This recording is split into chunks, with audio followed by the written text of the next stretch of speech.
വൈദികനെ കുർബാനയ്ക്കിടെ ആക്രമിച്ച് കൊലപ്പെടുത്താൻ ശ്രമം.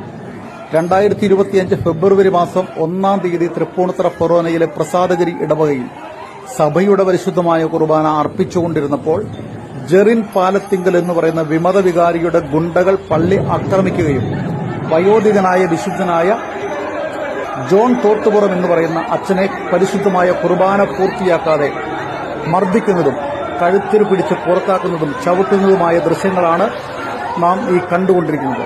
കുർബാന അർപ്പിച്ചുകൊണ്ടിരിക്കുമ്പോൾ മറ്റൊരു വിമത വികാരിയുടെ നേതൃത്വത്തിൽ വൈദികൻ ആക്രമിക്കപ്പെടുന്നത് കത്തോലിക്ക സഭയിലെ ചരിത്രത്തിലെ ആദ്യ സംഭവമാണ്.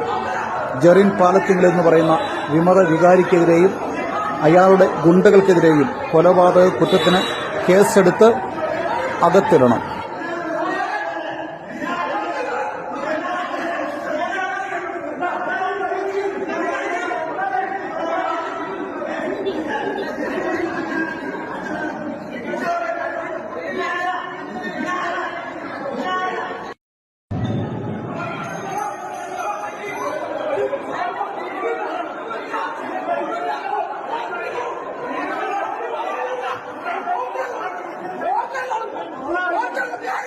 Yeah.